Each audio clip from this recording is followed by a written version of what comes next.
Good evening మిత్రులారా, స్వాగతం.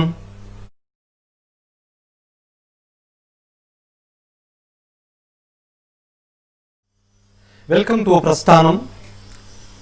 ఈరోజు మనం లైవ్ స్ట్రీమింగ్లో మాట్లాడుకోబోతున్న అంశము చైనా వస్తువులను మన భారతదేశం నుండి బహిష్కరించడం సాధ్యమేనా?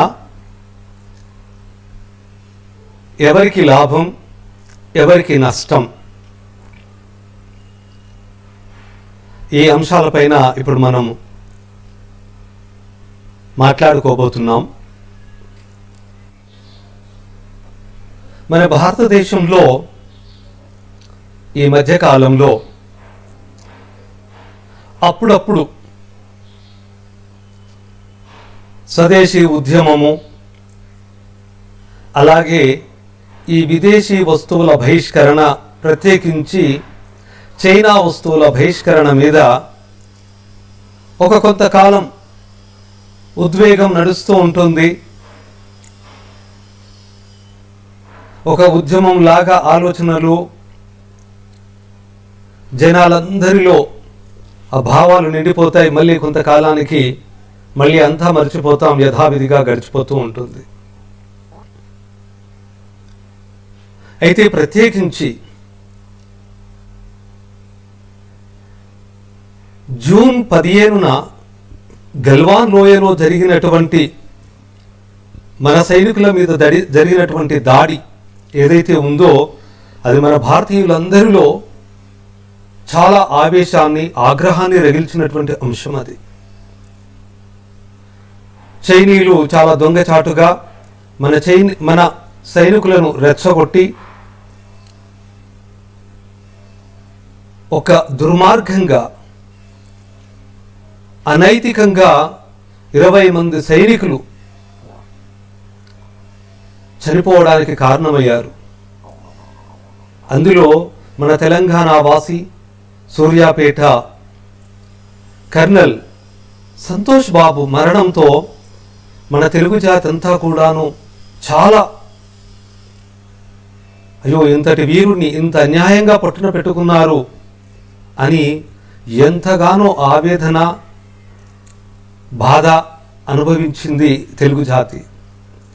భారతీయులందరూ చైనాకి ఏ విధంగానైనా మన భారతదేశం తగిన శాస్తి చేయాలి, తగిన జవాబు చెప్పాలి, హెచ్చరికల్ని పంపాలి అని యావత్తు భారతదేశము, యావత్ ప్రజానీకము కోరుకుంది.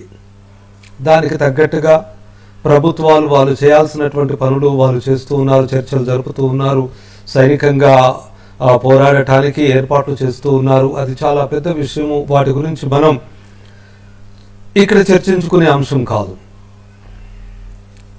అయితే ఈ జూన్లో జరిగినటువంటి గల్వాన్ లోయలో చైనీయుల దాడి ఏదైతే ఉందో అప్పటి నుండి మాత్రం భారతీయుల్లో మనం కూడా మన వంతుగా కూడా ఈ చైనాకు సంబంధించి ఏదైనా ఒక జవాబు చెప్పాలా, చైనా వాళ్లకు తెలిసొచ్చేలాగా మన వంతుగా మనము ఆ జవాబు చెప్పేటటువంటి ప్రక్రియలో మనము ఇన్వాల్వ్ కావాలి. అంటే చైనా ఆర్థిక మూలాల మీద దెబ్బ కొట్టేటట్లు అక్కడి నుండి మనం ఏవేవైతే వాడుకుంటున్నామో, వేటి ద్వారానైతే వారు ఆర్థిక ప్రయోజనాలను పొందుతూ ఉన్నారో వాటి మీద మనం దెబ్బ కొట్టాలి. మనతోటి ఇంత ప్రయోజనం పొందుతూ మన మీద ఇలా దాడి చేస్తారా, ఇంత అనైతికంగా ఉంటారా, మనతోటి చట్టాపట్టాలు వేసుకుంటున్నట్టే ఉంటారు, చాలా సరదాగా ఫ్రెండ్లీగా మాట్లాడుకుంటున్నట్టు మన ప్రైమ్ మినిస్టర్ మోదీ తోటి చిట్ చాట్ చేయడం కోసము వాళ్ళ ప్రెసిడెంట్ మన దేశానికి వచ్చారు. చక్కగా బీచ్ల వెంట అలా సరదాగా మాట్లాడుకున్నారంటే ఏమి ఒక ఎజెండా లేకుండా చాలా సరదాగా ఇద్దరు దేశాధినేతలు అంత సరదాగా గడపడం అంటే ఎంతో ఆత్మీయతను వాళ్ళు చాటుకునే ప్రయత్నం చేశారు. ఇలా ఇంత జరుగుతూ ఉండగానే మన మీద సైనిక దాడి, ఈ ప్రాంతము మాదే అని కొన్ని ప్రాంతాల మీద వాళ్ళు అనధికారికంగా ఇబ్బందులు పెట్టడము, ఇలా అన్ని మళ్ళీ మనకు చేస్తూనే ఉన్నారు. అంటే వాళ్ళని అసలు నమ్మడానికి లేదు. అలాగే మన కేంద్ర ప్రభుత్వ పెద్దలతోని చర్చలు జరుపుతూ ఉన్నారు, శాంతియుతంగా వెళదామని చెప్తూ ఉన్నారు, మనం అక్కడి నుంచి సైనికుల్ని విరమించుకుందామని చెప్తూ ఉన్నారు. కానీ ఆచరణలో మాత్రం అలా చేయకుండా మరింత బలగాలను పంపిస్తూ ఉన్నారు, రెచ్చగొడుతూనే ఉన్నారు. వాళ్ళని ఎలా నమ్మాలో మనకు అర్థం కావట్లేదు. మనం మాత్రం విదేశీయులతో మన ప్రక్కనే ఉండేటటువంటి తోటి దేశాలతో ఏ విధమైనటువంటి ధర్మమైనటువంటి పద్ధతులలో మనం వ్యవహారం సాగించాల్సి ఉంటుందో ఆ పద్ధతులలో మన ప్రభుత్వ పెద్దలు వ్యవహరిస్తూ ఉన్నారు. ప్రపంచ వేదికల మీద ఎక్కడ ఎలా చాటి చెప్పాలనో, మనకు జరుగుతున్నటువంటి ఇబ్బంది కానీ, మన మీద చేస్తున్నటువంటి అనైతిక దాడి మన చుట్టుపక్కల దేశాలు ఎలా చేస్తున్నాయో వాటిని వివరించే ప్రయత్నం చేస్తూ ఉన్నారు ప్రపంచ దేశాల ముందు. అయితే ప్రధానంగా ఇప్పుడు మన టాపిక్ ఏంటి అంటే, చైనా వస్తువులను మన దేశం నుంచి బహిష్కరించడం సాధ్యమేనా, ఎలా? ఎంతో కాలం నుండి మన భారతదేశంలోకి చైనా వస్తువులు, చైనా బజార్లు, చైనా మార్కెట్లు అంటూ రావడం మొదలైంది. ఇప్పుడు మన భారతదేశంలో చాలా వస్తువులు చైనా బ్రాండెడ్ వస్తువులుగా ఉన్నాయి.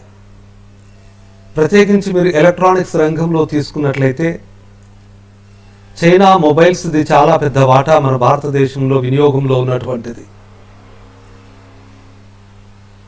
ఎలక్ట్రానిక్ గ్యాడ్జెట్స్, అవి ట్యాబ్లు కావచ్చు, ల్యాప్టాప్లు కావచ్చు, కంప్యూటర్లు కావచ్చు, టీవీలు కావచ్చు, ఇంకే విధమైనటువంటి ఎలక్ట్రానిక్ ఇన్స్ట్రుమెంట్స్ అయినా మనకు మ్యాక్సిమం చైనావి కనిపిస్తూ ఉన్నాయి ఇప్పుడు మార్కెట్లో. పెద్ద బ్రాండ్లు, చిన్న బ్రాండ్లుగా చైనా వస్తువులు. ఎన్నో యాప్స్ చైనా వాళ్ళవి మన భారతదేశంలో అంతటా కూడా ప్రాచుర్యం పొంది ఉన్నవి.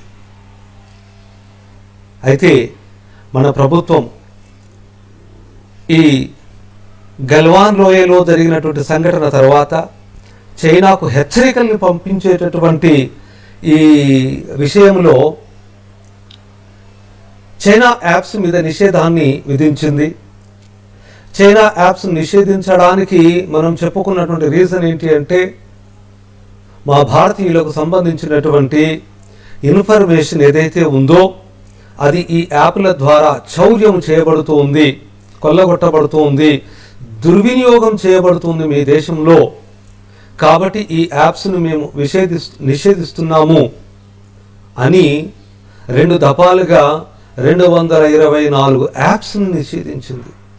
ఒకసారి ఆ ఫిగర్ చూడండి, 224 యాప్స్ అంటే ఎన్ని రకాల యాప్స్ చైనా నుండి మన భారతదేశంలో వాడుకలో ఉన్నవి.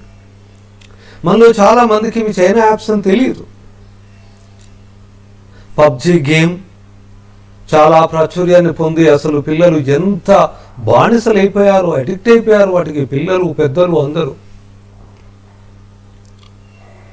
ఆ తర్వాత టిక్ టాక్ చాలా పెద్ద యాప్. ఇది బ్యాన్ చేసేంత వరకు నాకు దాని గురించి పెద్దగా తెలియదు. ఆ తర్వాత ఏంటి టిక్ టాక్, ఏం జరుగుతుంది అని దాని మీద కొంత స్టడీ చేసే ప్రయత్నం చేశాను. ఇలా 224 యాప్స్ని భారతదేశ ప్రభుత్వము భారతదేశంలో అవి వినియోగంలో లేకుండా ఉండేటట్లు, యాప్ స్టోర్స్ నుంచి డౌన్లోడ్ కాకుండా ఉండేటట్లుగా నిషేధం విధించింది.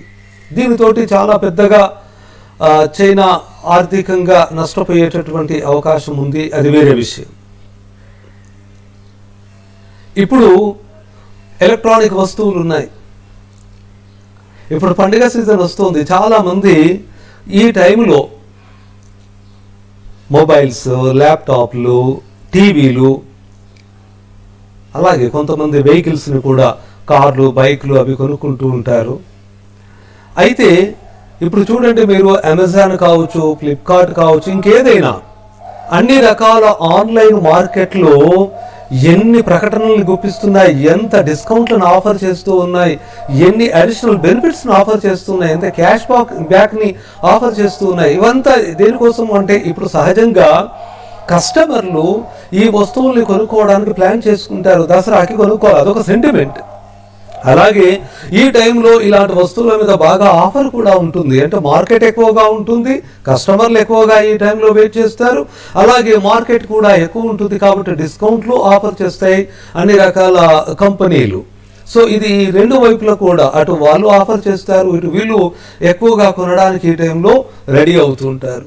ఈ రెండు జరుగుతూ ఉంటాయి కాబట్టి ఎక్కువగా ఇటు వీళ్ళకి వాళ్ళకి బెనిఫిట్ అయ్యే విధంగా ఎక్కువ మార్కెట్ సొంతం చేసుకునేటట్లుగా అన్ని రకాల మార్కెట్లు, అంటే ఇప్పుడు మామూలుగా ఆఫ్లైన్లో కూడా అన్ని చోట్ల ఉండేటటువంటి షాపులు వివిధ రకాల ప్రకటనలతోటి, వివిధ బెనిఫిట్లతోటి, డిస్కౌంట్లతోటి అమ్ముతూ ఉన్నారు. అలాగే ఆన్లైన్లో అమ్మేటటువంటి పెద్ద మార్కెట్లు ఏవైతే ఉన్నాయో, అమెజాన్, ఫ్లిప్కార్ట్, ఇప్పుడిప్పుడే వస్తున్నటువంటి జియో మార్ట్, ఇవన్నీ కూడాను చాలా డిస్కౌంట్లను ఆఫర్ చేస్తూ న్యూస్ పేపర్స్లలో రెండు pages, full pages, front page and second page full ads ఇచ్చేస్తూ ఉన్నాయి. టీవీలలో కంటిన్యూస్ యాడ్స్ ఇస్తూ ఉన్నాయి. దీన్ని బట్టి అర్థం చేసుకోవచ్చు ఎంత విస్తృతంగా ప్రచారం చేస్తూ ఉన్నాయో. వాళ్ళ సర్వే ప్రకారం ఇప్పుడు చాలా మంది కూడాను ఈ ఆఫర్ టైంలో మొబైల్స్ని, టీవీలను కొనుక్కోవడానికి ప్లాన్ చేసుకుంటున్నట్టుగా వాళ్ళు ఒక సర్వే తెప్పించుకున్నారు. ఆ సర్వేలో కూడా మొబైల్స్ని కొనేటటువంటి వాళ్ళ గురించి ఒక చిన్న ఎగ్జాంపుల్ని మనం అర్థం చేసుకోవడానికి ప్రయత్నం చేద్దాం. దీంట్లో ఎక్కువ శాతం ఆ సర్వేలో ఒక 60,000 మంది పాల్గొంటే అమెజాన్ చేయించినటువంటి సర్వేలో వివిధ ప్రాంతాలలో, వివిధ నగరాలలో ఒక 60,000 డిఫరెంట్ క్యాండిడేట్స్ తోటి ఈ సర్వేని తీసుకోవడం జరిగింది. ఆ సర్వే ఫలితాల్లో ఉన్నది ఏంటి అంటే అత్యధికమైనటువంటి వాళ్ళు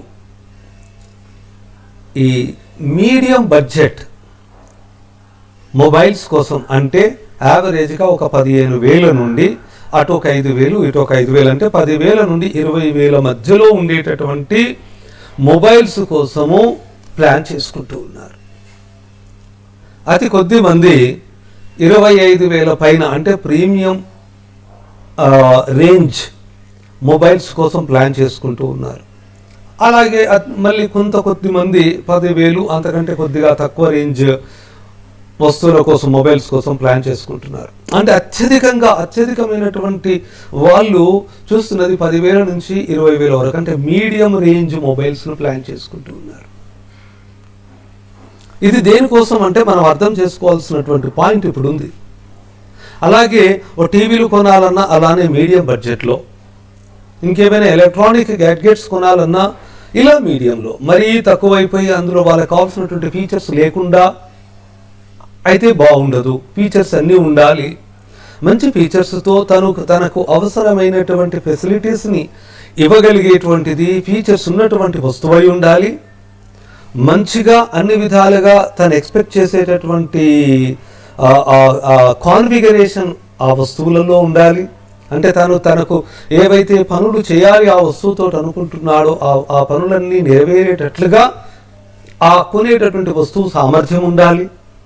అది మరి ఎక్కువ బడ్జెట్దై ఉండకూడదు. ఇది కోరుకుంటున్నారు. సగటున మనం భారతీయులము సగటున ఎక్కువ మంది middle class and below middle class వాళ్ళే. సంపన్నులు చాలా తక్కువ మంది. సంపన్నులు ప్రీమియం రేంజ్కి పోతూ ఉంటారు. ఇప్పుడు middle class, below middle class ఈ కోవిడ్ కారణంగా మామూలుగానే middle class, below middle class వాళ్ళంతా కూడా ఎట్లా ఇటు తక్కువ ఎక్స్పెండిచర్తో, ఎక్కువ ఫెసిలిటీస్తో తను కోరుకునేటటువంటి తన అవసరాలు నెరవేరేటటువంటి వస్తువుల వైపు పోతూ ఉంటారు. అంతేగాని చాలా పెద్ద డబ్బులు పెట్టేసి ఎవరి దగ్గర లేనటువంటి నా దగ్గర అత్యమోఘమైనటువంటి బ్రాండెడ్ వస్తువు ఉండాలా, ఆ బ్రాండ్ని చూసే ఎంత గ్రేట్ అనిపించుకోవాలి అని మిడిల్ క్లాస్ వాళ్ళేమి అట్లా ప్రయత్నం చేయరు. అవసరాలు తీరేటట్లుగా ఉండాలి, అది తక్కువ ధరకు వచ్చేటట్లుగా ఉండాలి. దీన్ని పరిశీలన చేసి అలాంటి వస్తువుని కొంటూ ఉంటారు. అలాంటిది ఈ సంవత్సరం ఈ దసరా ప్రత్యేకత ఏంటి అంటే, కరోనా వల్ల ఇప్పటికే 6-7 నెలల నుంచి ఉపాధి కోల్పోయి, సంపాదన చాలా తగ్గిపోయి, అలాగే కుటుంబంలో చాలా కొంతమందికి ఆరోగ్య సమస్యలు వచ్చి దానికి ఖర్చు అయ్యి, ఇటు ఆదాయం తగ్గిపోయి ఇటు ఖర్చులు పెరిగిపోయి ఉన్నటువంటి పరిస్థితి ఉంది. సో పండుగ వాతావరణంలో ఉత్సాహంగా చాలా సంతోషంగా మంచిగా ఖర్చులు చేసుకొని జరుపుకునేటువంటి పరిస్థితి చాలా తక్కువగా ఉంది. ఇలాంటి టైములో ఈ వస్తువులను కొనాలని ప్రయత్నం చేసుకుంటున్నటువంటి వాళ్ళకి ఇప్పుడు మార్కెట్కి వెళితే ఎలాంటి ఆప్షన్స్ ఉంటాయి? ఇక్కడే ఆ మనిషి యొక్క ఆలోచన ఎలా ఉంటుంది, పౌరుడు మనిషి కస్టమర్ ఎలాంటి ఆలోచనలు చేస్తూ ఉంటాడు. చూడండి, ఈ జూన్లో ఈ సంఘటన జరిగిన తర్వాత చాలామంది మన భారతదేశం నుంచి చైనా వస్తువుల్ని బహిష్కరించాలా, అవి ఇక్కడ అమ్మడానికి వీల్లేదు, అవి రాకూడదని చాలా పెద్ద ఎత్తున ప్రచారాలు, సోషల్ మీడియాలో ప్రచారాలు ఒక వాతావరణాన్ని తీసుకొచ్చారు. అవును, మనుషులు మనకు కూడా అందరికి అనిపించింది కరెక్ట్, మన దగ్గర నుంచి ఇంత బిజినెస్ చేసుకుంటూ మనము చాలా పెద్ద దేశం, పెద్ద జనాభా ఉన్నటువంటి దేశం కదా, చైనా తర్వాత నెక్స్ట్ అతిపెద్ద జనాభా ఉన్నటువంటి దేశం మనదే. అలాగే మన దగ్గర బిజినెస్ కూడా వాళ్ళకు చాలా ఎక్కువ జరుగుతూ ఉంటుంది. అలాంటిది మన దగ్గర ఇంతగా డబ్బులు సంపాదిస్తూ బిజినెస్ చేసుకుంటూ ఇన్ని రకాల బిజినెస్ని చేసుకుంటూ మనతో ఇంత లాభాన్ని పొందుతూ మనపైన ఇంత శత్రుత్వాన్నియా అంటే జనరల్గా మనిషి స్వభావం కూడా అలానే ఉంటుంది. ఎక్కడైతే లాభం పొందుతూ ఉంటారో, ఎక్కడైతే అన్ని విధాలుగా ఆ బెనిఫిట్స్ను పొందుతూ ఉంటారో అక్కడే ద్రోహం చేయాలన్నటువంటి ఆలోచన కూడా ఉంటుంది మనుషులు. అదే చైనా కూడా చేస్తుంది. ఇప్పుడు ఇది చాలా తప్పు అని ప్రతి ఒక్కరిలో కూడా చైనా పట్ల ఒక విధమైనటువంటి కోపము, ద్వేషం రగిలింది. మనం పేపర్లలో, టీవీలలో కూడా చూసాం. ఈ చైనా వస్తువుల్ని అమ్ముతూ ఉన్నటువంటి షాప్స్ వాళ్ళు, మేము ఈ రోజు నుంచి చైనా వస్తువుల్ని అమ్మడం లేదు, మా షాప్లో చైనా వస్తువులన్నింటినీ తీసేస్తున్నాం, చైనా వస్తువులు మా షాప్లో దొరకవు అని బోర్డులు పెట్టి మరి వాటిని వాళ్ళంతటా వాళ్ళే స్వతహాగా బహిష్కరించేశారు. మా ఊరిలో చైనా వస్తువులు దొరకవు, మా కాలనీలో చైనా వస్తువులు దొరకవు, మేము చైనా వస్తువుల్ని అమ్మడం లేదు. చక్కటి తీర్మానం చేసుకున్నారు. అలా కొంతకాలం నడిచింది, బాగుంది. మనం కూడా అనుకున్నాం చైనా వస్తువుల్ని కొనకూడదు. నా వంతుగా నేను ఒక భారతీయుని, సగటు భారతీయుని కాబట్టి నా దేశానికి జరుగుతున్నటువంటి అన్యాయం అంటే నాకు జరుగుతున్న అన్యాయమే కాబట్టి నేను ఎప్పుడెప్పుడు నాకు అవకాశం ఉంటే నేను అప్పుడప్పుడు చైనాకు బుద్ధి చెప్పేలాగా నా నిర్ణయాలు ఉండాలి అని ప్రతి పౌరుడు అనుకున్నాడు. అలా అనుకొని మనం చైనా వస్తువుల్ని కొనకూడదు, ఇది మొదటగా తీర్మానం చేసుకున్నట్టు. మన వంతుగా చేయగలిగింది ఇక్కడ ఇంతేగా. ఇంకా మిగతావి ఏమైనా ఉంటే దౌత్యపరమైనటువంటి చర్చలు కావచ్చు, ఇంకా వేరే రకమైనటువంటి సైనికపరమైన చర్యలే కావచ్చు, ఏవైనా ఉంటే అవి ప్రభుత్వం తీసుకునేటటువంటి నిర్ణయాలు, అవి చాలా పెద్ద ఎత్తున ఉంటవి. దాని పర్యవసానాలు ఏంటి అని ఎన్నో ఆలోచనలు చేయాల్సి ఉంటుంది. మనం చేయగలిగింది ఈ వస్తువుల్ని కొనకుండా మనల్ని మనం నియంత్రించుకోవడం. ఇంతవరకు బాగుంది. ఈ వస్తువుల్ని ప్రభుత్వం నియంత్రించడం అంటే కూడా చాలా కష్టంతో కూడుకున్నది. యాప్లు నియంత్రించడంలో అయితే ఏదో ఒక విషయం చెప్పాం, మా దేశానికి సంబంధించినటువంటి డాటా ఏదైతే ఉందో అది మీ దేశానికి దొంగిలించబడుతోంది, దాన్ని మీరు మిస్యూజ్ చేస్తూ ఉన్నారు కాబట్టి మేము నిషేధిస్తున్నాము అని చెప్పడానికి ఒక పాయింట్ ఉంది. కానీ వస్తువుల్ని నిషేధించడానికి, మీ మొబైల్ని మేము నిషేధిస్తున్నాము అని చెప్పడానికి ఏమని చెప్తాం? వాణిజ్యపరమైన ఒప్పందాలు ఉంటాయి. ఆ ఒప్పందాలను ఉల్లంఘించి ఎలా మనం రాకుండా కట్టడి చేస్తాం? సో ప్రభుత్వ పరంగా వీటిని నియంత్రించడానికి, వీటిని బ్యాన్ చేయడానికి కొన్ని పరిమితులు ఉన్నాయి, కొన్ని ఇబ్బందులు ఉన్నాయి. సరే, అది వేరే విషయం. వాళ్ళు ఏం చేస్తారు, ఎలా చేస్తారు, చేయగలరా లేదా, ఎంతవరకు చేయగలరు, ఎలా చేస్తారు అనేది ఒక పాయింట్ అయితే, మనం ఏమి చేయొచ్చు? మనం స్వతహాగా సెల్ఫ్ కంట్రోల్ చేస్తూ, సెల్ఫ్గా వాటిని బైకాట్ చేస్తూ ఆ వస్తువుల్ని కొనకూడదు. ఇది కూడా ఇంచుమించుగా మనం బహిష్కరించిన, బ్యాన్ చేసినట్లే. ఈ ఆలోచన కూడా చాలా బాగుంది. ఇలా ప్రతి పౌరుడు అనుకొని, ఇప్పుడు ఈ సీజన్, పండుగ సీజనే వచ్చింది. ఇప్పుడు మనం ఒక వస్తువు కొనుక్కోవాలి అని మార్కెట్కి వెళ్తూ ఉన్నాం, లేదా ఆన్లైన్లో సెర్చ్ చేస్తూ ఉన్నాం. మన కోరికకు తగ్గట్టుగా, మన అవసరాలకు తగ్గట్టుగా, మన బడ్జెట్కి తగ్గట్టుగా వస్తువుని కొనుక్కోవాలి. ఫర్ ఎగ్జాంపుల్, ఒక మొబైల్నే కొనుక్కోవాలి. మంచి ఫీచర్స్ ఉండాలి, మంచి కెమెరా ఉండాలి, దాని ప్రాసెసర్ బాగుండాలి, స్పీడ్ బాగుండాలి. టెక్నాలజీ బాగుండాలి, బ్యాటరీ ఎక్కువ టైం వచ్చేటట్లుగా ఉండాలి, ఇట్లా ఏవేవో ఫీచర్స్ని చూస్తాం కదా. ఆ ఫీచర్స్ అన్నీ ఉండేటట్లుగా చూసి మళ్ళీ అది ఎట్లా ఉండాలి, మన పాకెట్కి, మన రేంజ్కి సరిపోయేటట్టుగా, మన బడ్జెట్కి సరిపోయేటట్టుగా ఉండాలి. ఇలా చూసినప్పుడు ఇప్పుడు కస్టమర్కి, అంటే ఒక సగటు భారతీయుడికి, ఒక మధ్యతరగతి వాడికి వచ్చేటటువంటి సంఘర్షణ.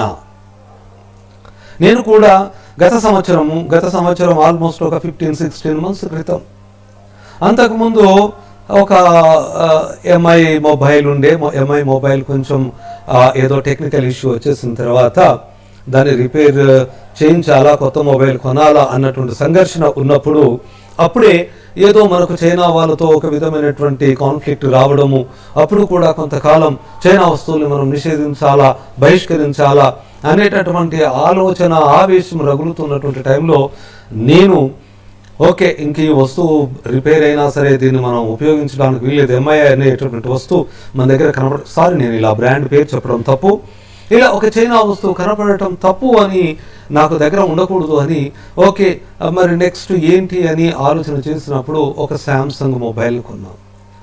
శాంసంగ్ మొబైల్ని కొన్నప్పుడు నేను పెట్టినటువంటి బడ్జెట్ ఏదైతే ఉందో, మీడియం రేంజ్ బడ్జెట్లో కొన్నటువంటి మొబైలే. ఈ మీడియం రేంజ్లో కొన్నటువంటి ఈ మొబైల్కి పెట్టినటువంటి డబ్బులు ఒక 16,000 పెట్టి కొన్నాను నేను.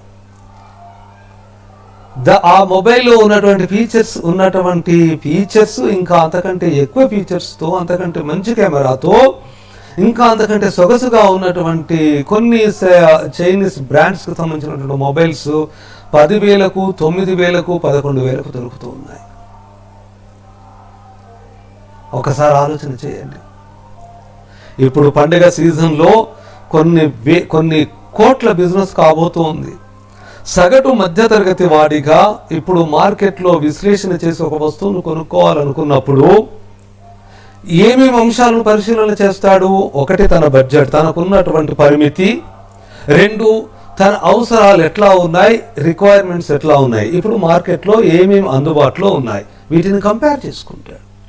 వీటిని కంపేర్ చేసుకున్నప్పుడు మార్కెట్లో లేదా ఒక షాప్కి వెళ్ళినప్పుడు అటు చైనా బ్రాండ్స్ ఒక 4 రకాల బ్రాండ్స్, ఆ తర్వాత చైనావి కానటువంటి ఇంకో దేశపు బ్రాండ్స్ ఏవి మన దేశానికి లేవు ఇప్పుడు. సరే ఉన్నా అవి ఎక్కడో వెనకబడి ఉన్నాయి, వాటి రేటింగ్, వాటి ప్రోత్సహిస్తున్నటువంటి వాళ్ళు లేరు, వాళ్ళకు వస్తున్నటువంటి ఇబ్బందులు ఏంటో తెలుసుకుంటున్నటువంటి వాళ్ళు లేరు. సింపుల్గా ఇంపోర్టింగ్ అవుతూ ఉన్నవి వాడుకుంటూ ఉన్నాం. ఇప్పుడు ఆ చైనా వస్తువులు, చైనా నుంచి ఉన్నటువంటి బ్రాండ్ వస్తువులు ఏవైతే ఉన్నావో అవి నా బడ్జెట్కి సరిపోయేటట్లుగా నేను కోరుకున్నటువంటి అన్ని ఫీచర్స్తో అక్కడ అందుబాటులో ఉన్నవి. చైనా కానటువంటి బ్రాండ్ కోసం నేను చూసినప్పుడు నా స్వాభిమానము, నా స్వదేశీ అభిమానము, వీటితోటి నేను వేరే వస్తువును చూసి చైనా బ్రాండ్స్ వద్దు, ఈ పక్కకు పోతాను, అదర్ దాన్ చైనా ఇంకేదైనా సరే, అది నా భారతదేశంలో తయారైనా సరే, ఇంకో దేశంలో తయారైనా సరే అని చూసినప్పుడు ఆ వస్తువు ఈ ఫీచర్స్ కంటే తక్కువ ఫీచర్స్తో, ఈ వస్తువు రేటు కంటే ఎక్కువ రేటుతో నడుస్తూ ఉంది. ఇప్పుడు నేనేం చేయాలి? ఇది సగటు మధ్య తరగతి భారతీయుడి మదిలో మెదులుతున్నటువంటి ప్రశ్న.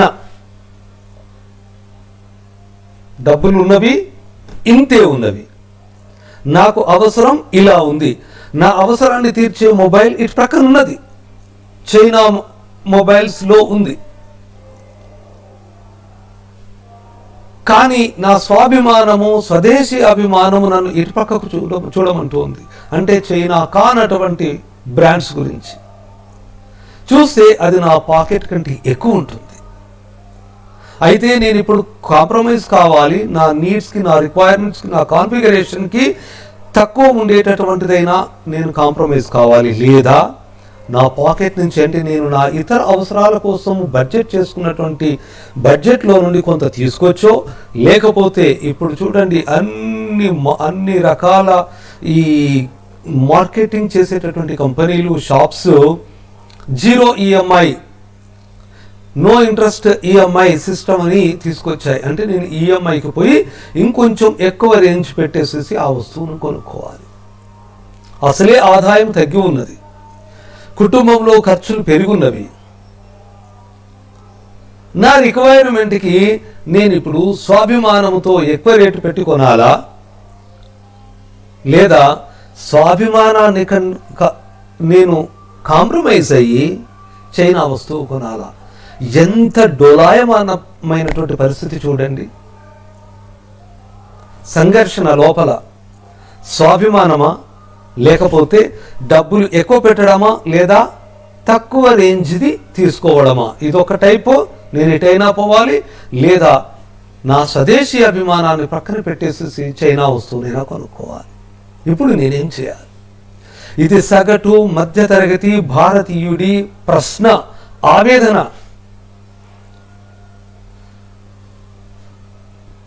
మధ్యతరగతి భారతీయులు ఎంతమంది ఉంటారు ఈ దేశ జనాభాలో? అత్యధిక జనాభా వాళ్ళే. అంటే అత్యధిక శాతము భారతీయులను వేధించేటటువంటి ప్రశ్న ఏంటి అంటే, ఇవాళ నేను నా బడ్జెట్ని దాటి అప్పు చేసి నా అవసరాలకు సంబంధించిన వస్తువును వేరే బ్రాండ్ది కొనాలా, లేదా నా అవసరాలకి నేను నా దగ్గర ఉన్నటువంటి బడ్జెట్ది ఆ బడ్జెట్ను పెట్టేసి తక్కువ రేంజ్ వస్తువును కొనుక్కోవాలా, లేదా నా స్వదేశీ అభిమానాన్ని కాసే పక్కకు పెట్టేసి నాకున్న బడ్జెట్లో నా అవసరాలను తీర్చగలిగేటటువంటి చైనా వస్తువు అయిపోవాలా? ఈ సంఘర్షణ ఉన్నది. ఈ సంఘర్షణ ఉండడం అంటే దేశ అభిమానం లేనట్టు కాదు, స్వదేశీ అభిమానం లేనట్టు కాదు, అతడు భారతీయ పౌరుడే కాడున్నట్టు కాదు. అతడు నిజంగా భారతీయ పౌరుడే. ఆవేదన జరుగుతూనే ఉంది, అంతర్మదనం జరుగుతూ ఉంది. కానీ తన దగ్గర ఉన్నటువంటి ఈ పరిమితుల దృష్ట్యా తను షాపింగ్ చేయాలనుకుంటున్నటువంటి వస్తువు దగ్గర ఏమి చేయాలి అనేది తోచక సంఘర్షణ పడుతూ ఉన్నాడు. అతడికి క్లారిటీ దొరకట్లేదు. దీనికి ఎవరు సమాధానం చెప్పాలి? ఇప్పుడు అతడు ఎలాంటి నిర్ణయాన్ని తీసుకోవాలి?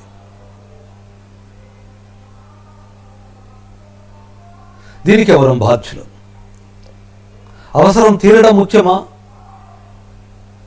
స్వాభిమానం అంటూ నేను పనిచేస్తాను అన్నా నాకు సంపాదన లేకుండా, నా కుటుంబాన్ని ఎలా చూసుకోవాలో అర్థం కాకుండా, కుటుంబంలో పెరుగుతున్నటువంటి ఖర్చులకు అదొక రకమైనటువంటి ఆవేదన, టెన్షన్. ఈ పరిస్థితుల్లో కేవలం స్వాభిమానం నా అవసరాలను తీరుస్తుందా అని సగటు భారతీయుడు, ఎందుకంటే సగటు భారతీయ మధ్యతరగతి పౌరుడు అంటే అసలు భారతీయులలో సగటు మనుషులు మధ్యతరగతి వాళ్ళే. కాబట్టి సగటు భారతీయుడు అంటే అతడు మధ్యతరగతి వాడే. మరి సగటు భారతీయుడి ఈ ప్రశ్నకు, ఈ ఆవేదనకు ఎవరు సమాధానం చెప్పాలా? పోనీ కాంప్రమైజ్ అయిపోయి, బడ్జెట్కు కాంప్రమైజ్ అయ్యి ఇంకాస్త బడ్జెట్ను పెంచైనా, లేదా ఈ బడ్జెట్ రేంజ్లోనే అవసరమైతే ఆ రేంజ్ అంటే అంత క్వాలిటీ కానీ లేదా అన్ని పారామీటర్స్ రిక్వైర్మెంట్స్ కానీ లేకుండా కాస్త తక్కువ రేంజ్దైనా కొనుక్కుందాం నా బడ్జెట్కు సంబంధించి, నా దేశీయ అభిమానం కొద్దీ చైనా వస్తువు కాకుండా వేరే వస్తువును కొనుక్కుందామని కొనుక్కున్నా, మీరు చూడండి ఎన్ని టాప్ బ్రాండ్, అది యాపిల్ కావచ్చు, శాంసంగ్ కావచ్చు, ఇంకా ఏదైనా కానివ్వండి, మీరు ఏ వస్తువు అయినా కొనండి. కొన్నప్పుడు మనకు తెలుస్తుంది శాంసంగ్ ఇది సౌత్ కొరియా వాళ్ళది. అమ్మయ్య, నేను శాంసంగ్ కొంటున్నానంటే చైనా బ్రాండ్ కొనట్లేదు, చైనా వస్తువు కొనట్లేదు. చైనా బ్రాండ్ వస్తువుకు ఉన్నటువంటి ఒక సెల్ ఫోన్, ఒక మొబైల్ ఫీచర్స్తో ఉండేటటువంటి సేమ్ ఫీచర్స్, సేమ్ రేంజ్ ఉండేటటువంటి శాంసంగ్ ఫోన్ నేను కొంటే రెండు ఆండ్రాయిడ్ తోటే పనిచేస్తాయి, రెండు ఒకేలా పనిచేస్తాయి. సరే, లోపల ఇంకేం తేడా ఉంటుందో నాకు తెలీదు, వాటిలోకి నేను పోను. కానీ ఒక సగటు పౌరుడిగా ఇంచుమించుగా ఈ చైనా బ్రాండ్ వస్తువుకి సుమారు డబుల్ రేటు పెట్టి ఈ శాంసంగ్ మొబైల్ కొనాలి. ఇంకా యాపిల్ ఫోన్ అయితే చెప్పక్కర్లేదు, దాని రేంజే డిఫరెంట్గా ఉంటుంది. అది ప్రీమియం రేంజ్ మొబైల్. మామూలుగా ఆలోచన చేస్తే ఒక శాంసంగ్ మొబైల్ కొంటే అది 4 సంవత్సరాలు వస్తుంది అనుకుంటే, అదే డబ్బులతో ఇప్పుడు ఒక మొబైల్ కొని సగం డబ్బులను తీసుకెళ్లి బ్యాంకులు వేసుకొని 2 సంవత్సరాల తర్వాత ఇంకో మొబైల్ని ఇంకా ఎక్కువ ఫీచర్స్ తోటి కొత్త మొబైల్ కొనుక్కొని ఇంకో 2 సంవత్సరాలు, అంటే 4 సంవత్సరాలలో 2 కొత్త మొబైల్స్ని అదే డబ్బులతోటి చైనా మొబైల్స్ని వాడుకోవచ్చు. చూడండి. అయినా నేను ఇలా మాట్లాడుతూ ఉంటే ఇదేంటి శ్రీనివాస్ గారికి లేదా ఈ శ్రీనివాస్కి భారతీయ అభిమానం లేదు, ఏం మాట్లాడుతున్నాడని అనుకోవచ్చు. నేను పాలిటెక్నిక్ చేసే రోజుల్లో ఆర్ఎస్ఎస్ కార్యకర్తని, ముఖ్య శిక్షకుని, ఇంజనీరింగ్ ఉస్మానియా యూనివర్సిటీలో చేసే రోజుల్లో స్వదేశీ జాగరణ మంచ్ కార్యకర్తని. ఆ స్వదేశీ అభిమానం గురించి ఆ విషయంలో నేను పడే తపన గురించి ఎక్కువగా చెప్పుకోవాల్సిన అవసరం లేదు. కానీ సగటు భారతీయుడి యొక్క ప్రశ్న, సగటు భారతీయుడి యొక్క ఆవేదనను అర్థం చేసుకోవడంలో మనం ఎలా ఆలోచన చేస్తూ ఉన్నాం, దీనికి పరిష్కారం ఏంటి? ఇప్పుడు ఆ శాంసంగ్ మొబైల్ కానీ, యాపిల్ మొబైల్ కానీ, ఇంకొక మొబైల్ కానీ మీరు ఏదైనా సరే ఇది అదర్ దాన్ చైనా బ్రాండ్ అని చూపించేటటువంటి మీరు ఏ బ్రాండ్ మొబైల్ అయినా తీసుకోండి, the top most premium range కావచ్చు. తీరా ఇది చైనా బ్రాండ్ కాదని ఆ మొబైల్ తీసుకొని వచ్చి దాన్ని ఓపెన్ చేసేస్తే అందులో ఒక్కొక్క పార్ట్ మీరు బయటికి తీస్తూ ఉంటే ఆ పార్ట్ మీద ఉంటుంది. దాని ఛార్జర్ చూడగానే ఛార్జర్ మీద ఉంటుంది మేడ్ ఇన్ చైనా, అయిపోయింది. ఇయర్ ఫోన్స్ మీద మేడ్ ఇన్ చైనా, లోపల బ్యాటరీ ఉంటుంది, బ్యాటరీ మేడ్ ఇన్ చైనా. మీరు యాపిల్ ఫోన్ తీయండి made in China, Samsung phone తీయండి దాని ఇంకొక పార్ట్ ఈ పార్ట్ ఇక్కడ, ఈ పార్ట్ ఇక్కడ, అన్ని పార్ట్స్ ఎక్కడ తయారయ్యాయి? Made in China. Samsung brand South Korea, Apple brand America వాళ్ళదో. మనం అమెరికా ఫోన్ కొనుక్కుంటున్నాం, సౌత్ కొరియా ఫోన్ కొనుక్కుంటున్నాం, చైనా బ్రాండ్ కాదు అనుకుంటున్నాం. కానీ అందులో 80% పార్ట్స్ అన్నీ కూడా తయారవుతున్నవి మళ్ళీ చైనాలోనే. ఇప్పుడు చెప్పండి, మనం ఏ వస్తువును కొంటున్నట్టు? మనం చైనా బ్రాండ్ వస్తువుని కొంటున్నామా, అదర్ దాన్ చైనా బ్రాండ్ను కొంటున్నామా? మనం ఏ రూపంలో కొంటున్నా అది చైనా మూలాలతోటే ఉంటుంది. మనం వేసుకునే పారాసిటమాల్ ట్యాబ్లెట్ మూలం చైనాలో ఉంది. దాని కవర్ మీద మనం చూసేటటువంటి ఇది మేడ్ ఇన్ హైదరాబాద్ పలానా ల్యాబొరేటరీస్ అని ఉండొచ్చు, కానీ దానికి కావలసినటువంటి ముడిసరుకు ఏదైతే ఉందో, పారాసిటమాల్కి కావాల్సినటువంటి మెయిన్ ఆ మెడిసిన్ ఏదైతే ఉంటుందో అది చైనా నుండి దిగుమతి అవుతుంది. అందుకే లాక్డౌన్ పీరియడ్లో ఎంత ఆందోళన పడ్డాం. ఆ ముడిసరుకు రావడం ఇబ్బంది అవుతుందేమో, అక్కడ వాళ్ళు లాక్డౌన్ పెట్టుకున్నారు, వాళ్ళు ముడిసరుకుల్ని పంపడం ఇబ్బంది అవుతే ఇక్కడ ట్యాబ్లెట్లు కానీ ఇలాంటి మెడిసిన్ తయారవడం చాలా ఇబ్బంది అయిపోతుంది అని ఆందోళన పడ్డాం. కానీ వాళ్ళు లాక్డౌన్ ఎక్కువ కాలం నడపకుండానే సమర్థవంతంగా వాళ్ళ దేశంలో కరోనాను నియంత్రించుకున్నారు. అతి తొందరగానే వాళ్ళు మళ్ళీ అన్ని విధాల కార్యకలాపాలు మొదలు పెట్టుకున్నారు. వాళ్ళు ఏ విధమైనటువంటి ఆర్థిక లోటు రాకుండా వాళ్ళు మంచి పురోగతిని సాధిస్తూ ఉన్నారు. ప్రపంచ దేశాలన్నీ కూడా ఆర్థికాభివృద్ధిలో డౌన్ఫాల్ జరిగింది. మన దేశం అయితే ఎంతగా ఇబ్బంది పడుతుందో, ద్రవ్యోల్బణం ఎట్లా జరుగుతుందో మీరు ప్రతి నెలా ప్రకటించేటటువంటి ఆ ద్రవ్యోల్బణం రేట్లను చూడొచ్చు. కానీ చైనా అట్లేం కాలేదు. కొద్ది రోజులు లాక్డౌన్ పెట్టుకుంది, కట్టడి చేసేసింది, ఆ తర్వాత అంతా నార్మల్ అయిపోయింది. అక్కడి నుంచి అన్ని రకాల బిజినెస్లు, ట్రాన్సాక్షన్స్ యథావిధిగా జరుగుతున్నాయి. మళ్ళీ అన్ని చోట్లకు వాళ్ళు పంపించాల్సిన మెటీరియల్ వెళ్ళిపోతుంది. అందుకే మనకేమి ఎలాంటి మెడిసిన్కి ఇబ్బంది కాలా, మళ్ళీ మెటీరియల్ వస్తూనే ఉన్నది, మళ్ళీ తయారైపోతున్నాయి. అంటే మనం ఏది వాడుతున్నా ఇండైరెక్ట్గా దాని మూలం ఆరిజిన్ ఎక్కడుంది అంటే it is coming from China. ఇప్పుడు చెప్పండి, మనం చైనా వస్తువుల్ని బహిష్కరించడం ఎట్లా? చైనా వస్తువును బహిష్కరించాలంటే మనం వేసుకున్న ప్రతి ట్యాబ్లెట్ నుంచి మించిగా బహిష్కరించాలి.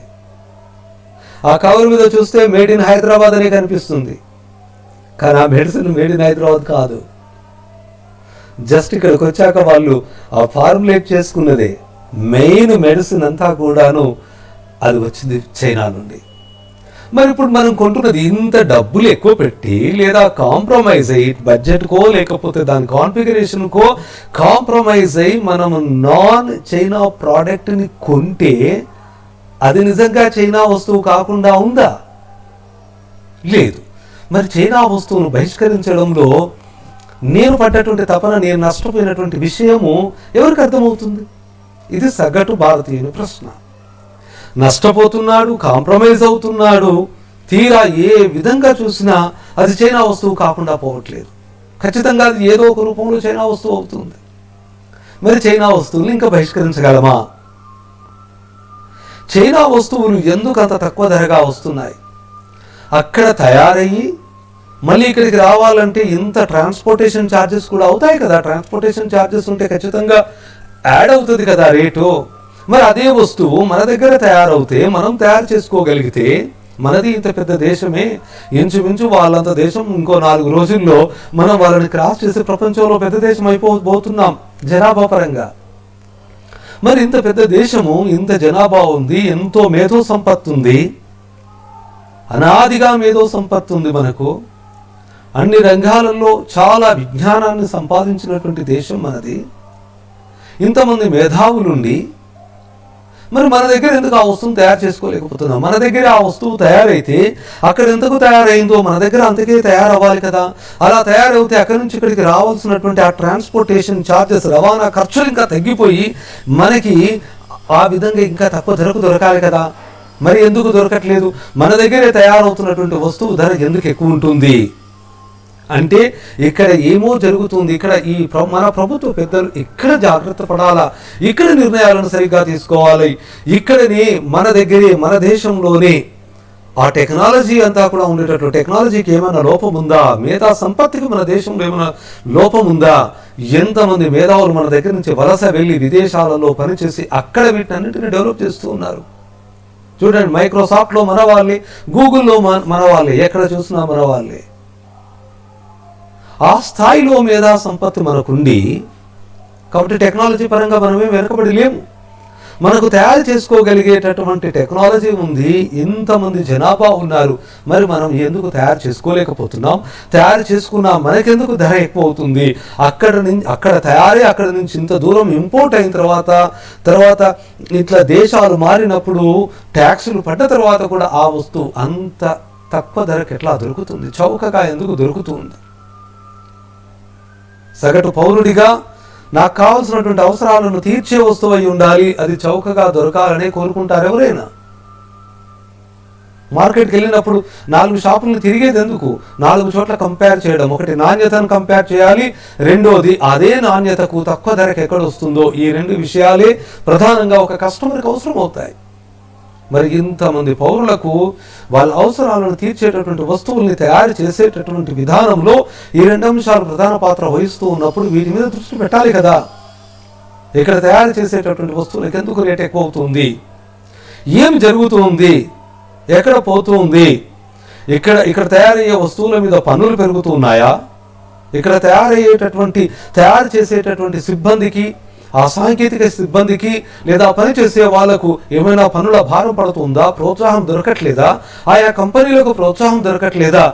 ఏం జరుగుతుంది? ఇక్కడ చాలా కంపెనీలు పెట్టడానికి ముందుకు వస్తూ ఉన్నా, టెక్నాలజీని వృద్ధి చేసుకోవడానికి ప్రయత్నం చేస్తూ ఉన్నా ఎందుకు ముందుకు వెళ్ళలేకపోతున్నాం? మళ్ళీ వద్దులే అనుకొని అక్కడి నుండి ఇంపోర్ట్ చేసుకుంటూ ఉన్నాం. ఇది విధానపరమైనటువంటి లోపం. ఈ విధానపరమైనటువంటి లోపాన్ని సరిదిద్దాల్సింది పౌరులుగా మనం ఒక్కరం చేసేది కాదు. ఇది పౌరులుగా తీసుకున్నటువంటి నిర్ణయం కాదు. విధాన నిర్ణయాలు చేయాల్సింది ప్రభుత్వ పెద్దలు.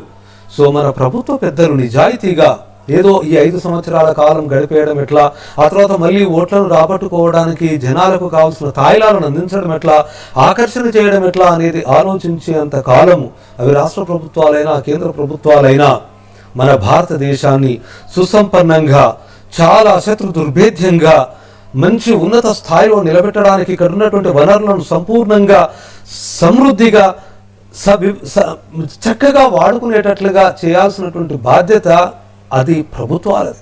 ప్రభుత్వాలకు ఆ సామర్థ్యం ఉండాలి, అలాంటి ముందు చూపు ఉండాలి. అలాంటి ముందు చూపుతో, అలాంటి సామర్థ్యంతో, అలాంటి అంకిత భావంతో నా దేశాన్ని చాలా ఉన్నతమైనటువంటి స్థితిలో ఉంచాలి. ఇక్కడ ఉన్నటువంటి పౌరులందరికీ ఉపాధిని కల్పించాలి, ఇక్కడ తయారయ్యేటువంటి వస్తువులను ప్రోత్సహించాలి, ఇక్కడి నుండి ప్రపంచానికి అంతటికీ కూడా బయటికి వెళ్ళేటట్లు వస్తువులను ఎక్స్పోర్ట్ చేసేటటువంటి స్థాయికి నేను నా దేశాన్ని తీసుకెళ్లాలని ప్రతి బాధ్యత ఉన్నటువంటి, అర్హత కలిగినటువంటి, ఆ స్థాయిలో కూర్చున్నటువంటి పెద్దలు ఆలోచన చేయాలి.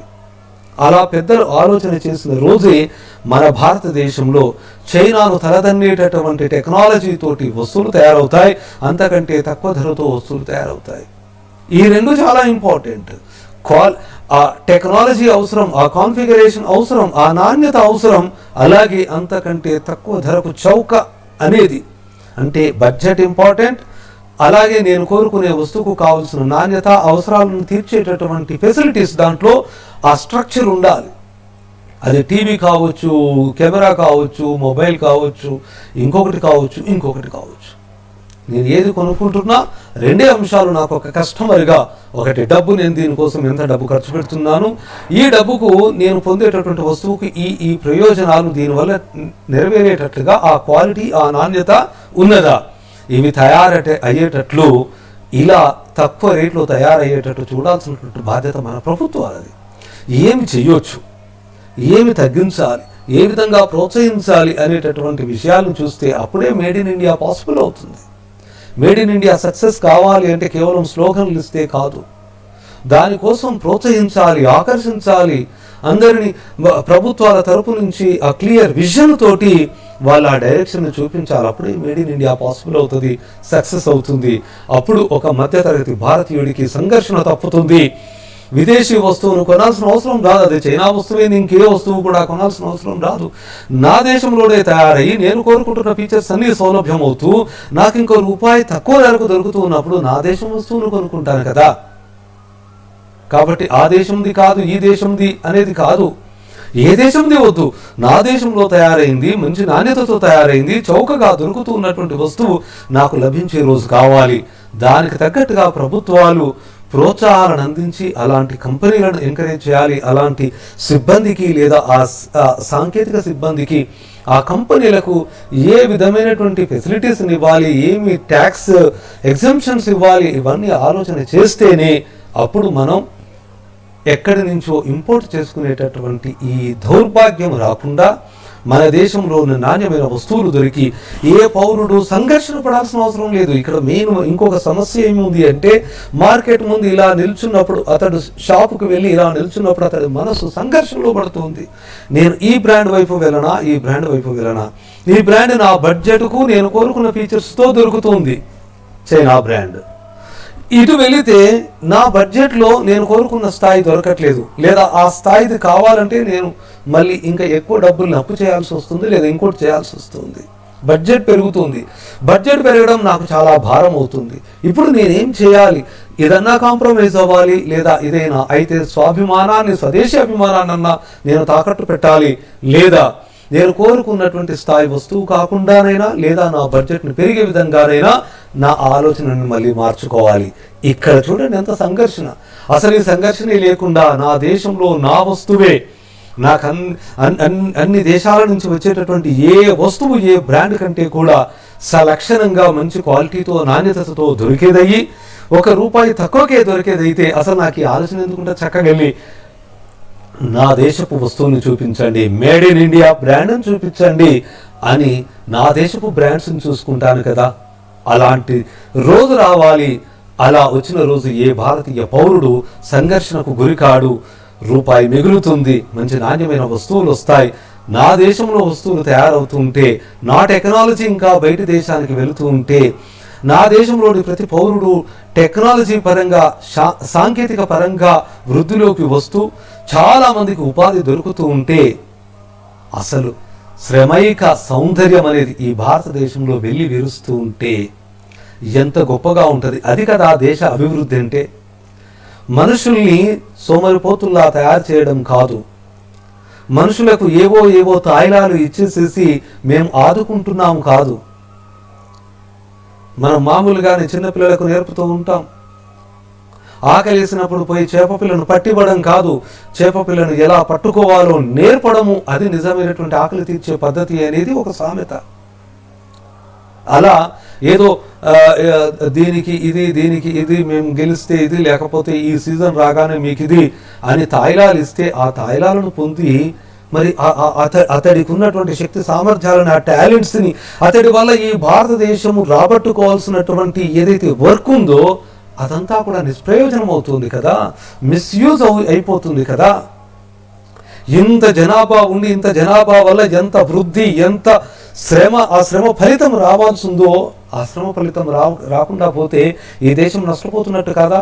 ఒక కుటుంబంలో 4 ఉన్నారనుకోండి, ఆలోచన చేయండి. ఒక్కరే కష్టపడుతూ మిగతా 3 ఏమి కష్టపడట్లేరు, ఏ పని చేయట్లేరు, కేవలం టీవీ చూస్తున్నారు, తింటున్నారు, అవసరమైతే ఖర్చులు చేసి దుబారా చేస్తూ ఉన్నారు.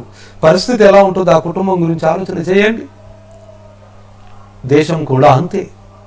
కాబట్టి దేశంలో ఉన్నటువంటి పెద్దలు, అంటే మన నాయకులు, ముఖ్యమైనటువంటి స్థానాల్లో ఉన్నటువంటి మన ప్రభుత్వాధినేతలు, కుటుంబానికి ఒక కుటుంబ యజమాని ఎట్లానో మన దేశానికి, మన రాష్ట్రాలకి మన పెద్దలు కూడా అంతే కదా. వాళ్ళు కూడా ఆలోచన చేసి నా దేశంలో ఉన్నటువంటి ప్రతి పౌరుడు కూడా అతడి శక్తి సామర్థ్యాలు వృధాగా పోకూడదు, అతడి తెలివితేటలు వృధాగా పోకూడదు, అవన్నీ ఈ దేశానికి అవసరం అయ్యే విధంగా ఉపయోగపడాలా. అందరూ శ్రమించాలి, వాళ్ళ శ్రమకు తగ్గటువంటి ఫలితం రావాలి, వాళ్ళకు అప్పుడు ఉపాధి దొరకాలి, దాన్ని ఎంకరేజ్ చేయాలి. ఇలా ఇంత పని చేస్తే నీకు ఇంత, ఇంకా ఇంత పని చేస్తే ఇంత అనే విధంగా ఎంకరేజ్ చేసేటటువంటి ప్రణాళికలతోటి అందరినీ పని చేయడం కోసం, శ్రమించడం కోసము, ఉత్పాదన చేయడం కోసము, ఉత్పత్తి చేయడం కోసం ఎంకరేజ్ చేస్తే ఈ భారతదేశంలో ఎంత అభివృద్ధి జరుగుతుంది. అది నిజమైనటువంటి అభివృద్ధి. ఆ స్థాయికి మనం తీసుకెళ్లే విధంగా మన పెద్దలు ఆలోచన చేస్తారని కోరుకుందాం. అలాంటి రోజులు రావాలని కోరుకుందాం. ఏ సగటు భారతీయుడికి సంఘర్షణ లేని విధంగా ఈ వస్తువును నేను ఇప్పుడు కొనుక్కోవాలనుకున్నప్పుడు నాకు నేరుగా నా మదిలో గర్వంగా ఏమి ఆలోచన రావాలంటే, నా దేశపు బ్రాండ్ ఈ వస్తువుని నేను కొనుక్కుంటాను, అది రూపాయి తక్కువకు దొరుకుతుంది, ఎక్కువ నాణ్యతతో దొరుకుతుంది, పైపెచ్చు అది నా దేశంలో ఉత్పత్తి అయినటువంటి నా దేశపు బ్రాండ్ ఉత్పత్తి అని గర్వంగా, ఏ సంఘర్షణ లేకుండా ఆలోచన చేసి కొనుక్కునేటటువంటి రోజు వస్తుంది. అలా రావాలని మనం ఆశిద్దాం. అదే మనం నిజమైనటువంటి దేశభక్తిని చాటుకునేటటువంటి పద్ధతి. ఇది కింది నుండి, అంటే ప్రతి ఒక్కరి నుండి, కింది పౌరుడి నుండి అత్యున్నతమైనటువంటి స్థానంలో ఉన్నటువంటి ప్రభుత్వ పెద్దలు, మేధావులు అందరూ కూడా ఏకతాటిగా ఒకే విధమైనటువంటి నిర్ణయం తీసుకున్న రోజు ఇది సుసాధ్యమవుతుంది. అలాంటి రోజు అతి దగ్గరలో వస్తుంది. ఎందుకంటే ప్రతి ఒక్కరిలో స్వాభిమానం, స్వదేశీ అభిమానం, ఈ జాతీయ అభిమానం అనేది పెరుగుతూ ఉంది. ఒక్కొక్క సంఘటన మనల్ని అలా సంఘటితం చేస్తుంది, అలా జాతీయవాదం వైపు, జాతీయ అభిమానం వైపు మనల్ని పురికొల్పుతుంది. కాబట్టి మనం అందరం ఒకే విధమైనటువంటి ఆలోచన చేయగలుగుతాం. ఖచ్చితంగా రాబోయే రోజుల్లో మన దేశపు వస్తువుల్ని మనం చూడగలుగుతాం. అలాంటి రోజు కోసం చూద్దాం. అలాంటి రోజు వస్తుందని ఆశిద్దాం. ఇంతవరకు నాతో సహకరించి ఆన్లైన్లో ఉండి ఈ చర్చాగోష్ఠిని, నా అభిప్రాయాన్ని విన్నందుకు, పంచుకున్నందుకు మిత్రులందరికీ కూడాను ధన్యవాదాలు.